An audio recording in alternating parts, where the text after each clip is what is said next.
Today I'm going to tell you a couple stories, 3 to be exact.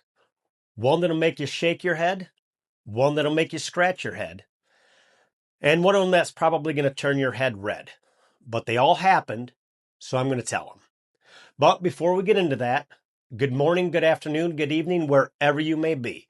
I'm your host, Mr. Biggs, coming to you from the great state of Michigan, utilizing the glow of the aurora borealis to amplify my voice through your speakers to all 4 corners of the world. I'm here to bring you true, scary, mysterious, and sometimes the most outrageous stories ever heard on the World Wide Web. Let's get into it.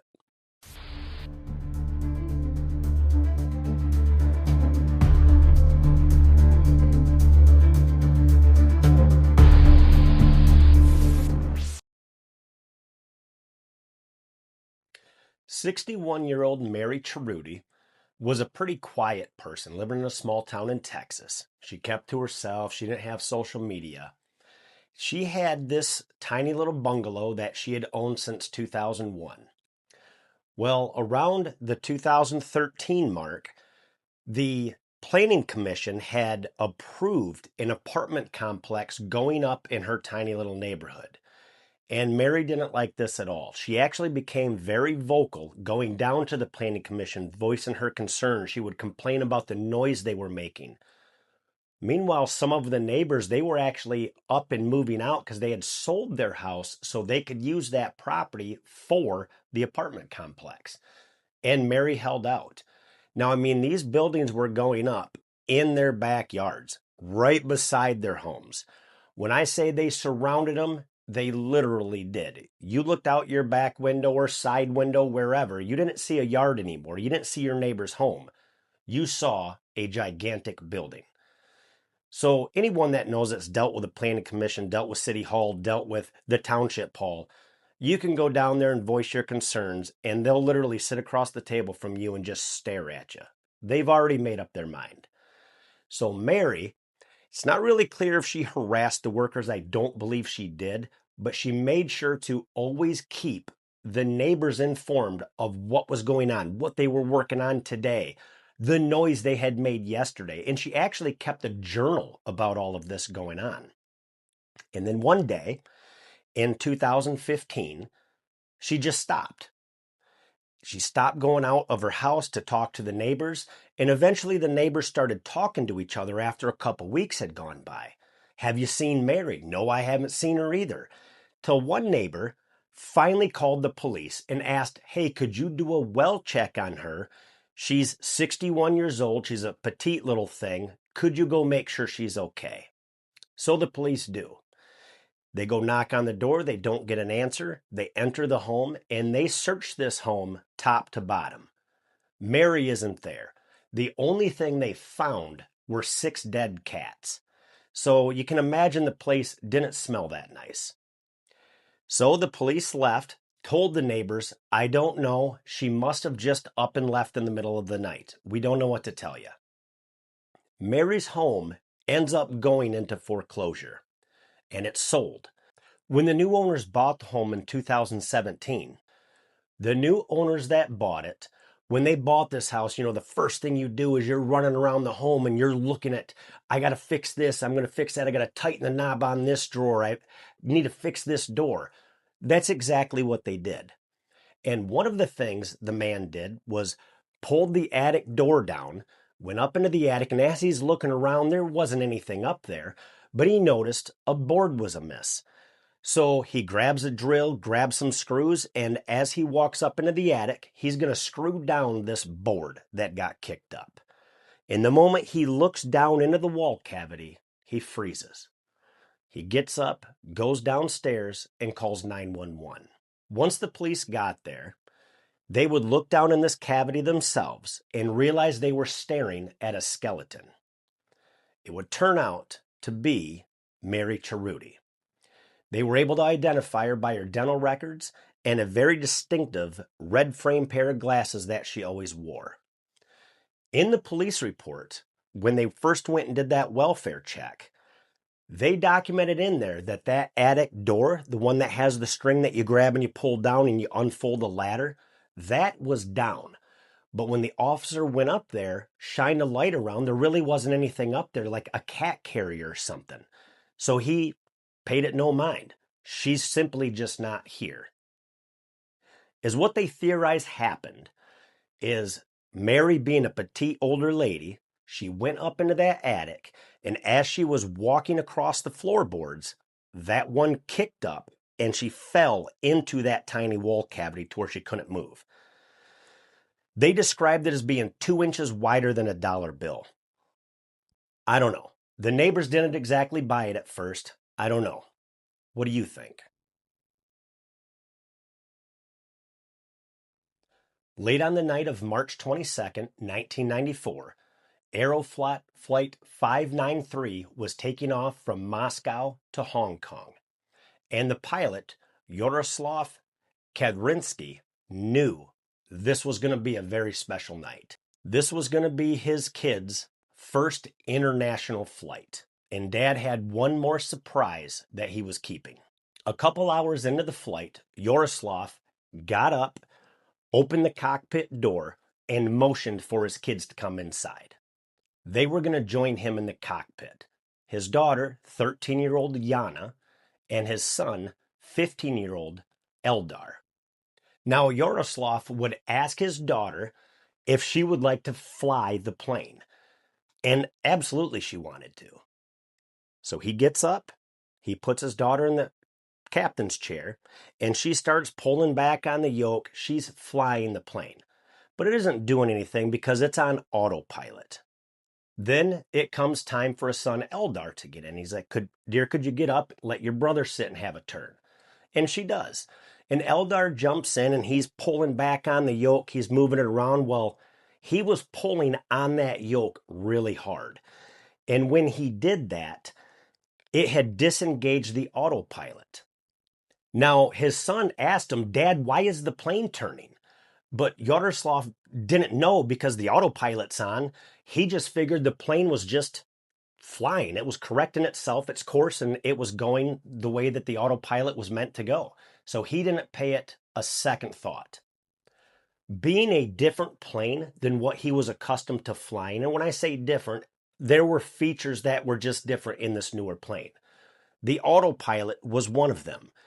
In the planes that he had flown in the past, once the autopilot was disengaged, a light would come on along with a buzzer. In this plane, it was just a light. And it didn't take long before that plane banked 45 degrees, started to nosedive, and then turned on its side at a 90. And Yaroslav knew something was wrong. Now, in the recordings, you can hear his panic. But the G-force that was created when that started to nosedive, never until the plane started to come back around, he was able to get his son out, jump in the seat, and try to take control of the plane. Yaroslav and his co-pilot were in fact able to get the plane out of a stall and to level it out. But at that point, it was too late. Flight 593 crashed into the mountains just after midnight on March 23rd, 1994, just outside of Siberia. All 75 people on board died. This terrifying ordeal lasted 2 minutes and 16 seconds. And the investigation would later note one haunting detail. If Yaroslav would have just left the controls alone, that plane would have leveled itself out and they would have been fine. Charlie Sparks loved the circus, and as he should. I mean, he owned Sparks' world-famous shows, and he loved his animals. All of them, especially his beloved Mary. Mary was an Asian elephant tipping the scales at 10,000 pounds. And he would always instruct the employees to be gentle with the animals, especially his beloved Mary. Not because he was worried about Mary being mean, but Charles and his wife Addie had Mary since she was a calf. It was like the child they never had. And she could do anything. She could play musical instruments, stand on her head, catch a ball, you name it. This elephant could do it. After a show on the night of September 11th, 1916, the circus was short a man, so they were looking for help. And they happened to come across a man, his name was Red Eldridge, and asked him if he would like to help out. One of the workers, not Charles himself, had put him as the underkeeper to the elephants. Now, the underkeeper, really all Red had to do was water and feed the elephants and load them up at the end of the circus night.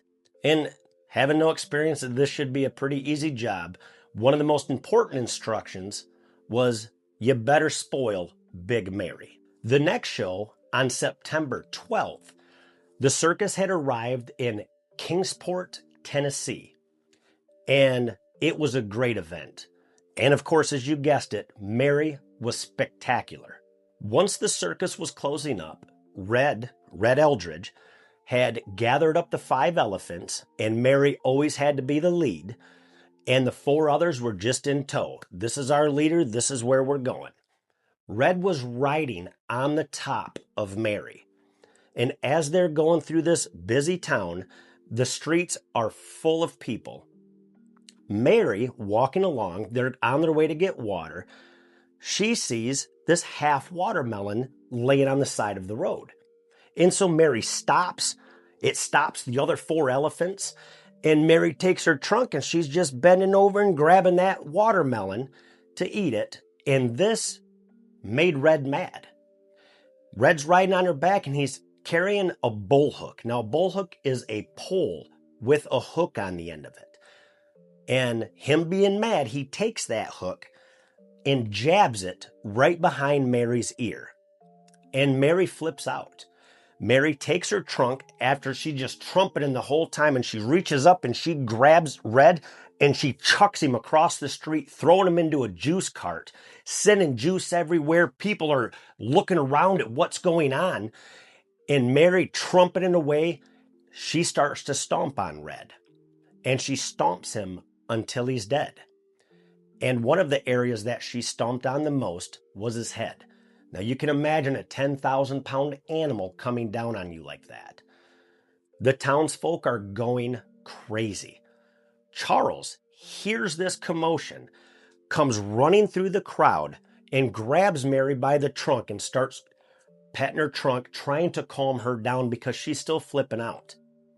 She doesn't harm anyone else. But the townspeople now are screaming bloody murder. Not because they're scared. They're screaming, kill the elephant, kill Mary. It's pandemonium in the street right now. One man even ran outside with his revolver and fired 5 rounds into the side of Mary. It didn't hurt Mary. She's got a really thick hide. It probably stung, but she was okay. Charles then proceeded to take the animals and load them up for the night. And that night, as Charles lay there in bed, thinking about what he's going to do, he's already had many shows ban him now because it spread like wildfire. Cancellations had gone crazy. He knew his business was in jeopardy. The next day, the circus traveled to a small town called Irwin. And the show went on exactly as it was supposed to, minus Mary, because Mary was chained up out back. And Charles told everybody he had a big surprise at the end of the show. The end of the show came, and Charles went, got the elephants, got Mary, still let Mary lead the other elephants out. He unchained her, they all went together, and they started walking back to the boxcars, with 2,500 men, women, and children in tow to see what the big surprise was. Reaching the tracks, Charles stopped all the elephants, proceeded to chain Mary to the railroad tracks. He took the other 4 elephants, loaded them into the boxcar, and he came back. And when he did, another worker put a chain around Mary's neck and ran it through pulleys to what's called a derrick. A derrick is a really large crane that they use to unload or load trains. And as this person fires up the derrick, it starts hoisting Mary up off the ground. And Mary's trumpeting like crazy. She's still chained to the tracks. And as it's hoisting her up off the ground, she's trumpeting and she's looking for Charles. She's looking, where is he? Where is he? And she sees him. She sees Charles standing at the back corner of one of the boxcars, peering around it, just looking at her. And just then, the chain snapped, sending Mary falling to the train tracks, shattering her hip. And she's trumpeting like crazy. The women and children scattered. This was more than they bargained for. They didn't want to see anymore. And Mary's trumpeting away. She's looking for Charles. Why isn't Charles coming to get me? Where's he at? And he doesn't come. The worker instead climbs back down off the derrick, hooks a larger chain around Mary this time, disconnects her from the train tracks, and proceeds to hoist her off the ground again. Right as her legs come off the ground, there's no more trumpeting. It's only gurgling. And as everything's about to fade to black, Mary sees Charles turn his back and walk around the corner of the train car. The last thing Mary got to see was the man that she loved her entire life turn his back on her. Once Mary passed away, she was lowered back down to the ground, and a veterinarian come over to inspect Mary. And upon inspection, she found that the tooth that Red had jabbed her with that bullhook was an abscess. It was causing her tremendous pain. That's why she lashed out the way that she did, because he jabbed her in it. To this day, if you tell anyone you're from Irwin, they'll say, "Oh yeah, the town that killed the elephant." Now, telling you the story, I am going to post a picture of that event. And if you don't want to see it, just look away. But I'll post it here for everyone else to see. This is an image of the derrick and Mary. That's all I have for today. So, if you could, drop a comment, let me know what you think. What one turned your head red, made you scratch your head, and make you shake your head? Which ones was it? I hope you enjoyed. Until next time.